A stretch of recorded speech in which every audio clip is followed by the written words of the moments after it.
बंद पाकिटात असलेले काही कागद त्यांना ते फोडून पाहिजेत. तर त्याच्यावर माझं म्हणणं देण्यासाठी कोर्टाने आम्ही वेळ मागितला, कोर्टाने वेळ दिलेला आहे.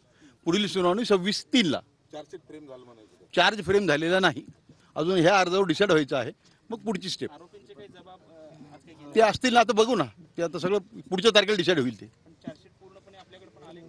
पूर्ण चार्जशीट आहे ना माझ्याकडे आहे, कोर्टातही आहे. ह्या अर्जावर आम्ही विस्तृत स्वरूपात से देऊ, ह्याच्यावर कोर्ट ऑर्डर करेल, मग त्याचा कंप्लेंट होईल.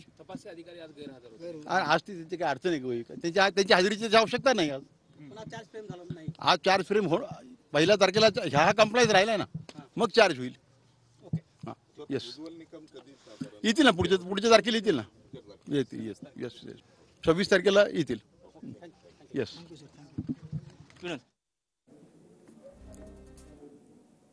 संतोष देशमुख हत्या प्रकरणाची पुढील सुनावणी 26 तारखेला होणार आहे. वकिलांकडून ही माहिती समोर आलेली आहे. वेळ मागितला न्यायालयाकडून आणि न्यायालयाने पुढील तारीख देखील दिलेली आहे.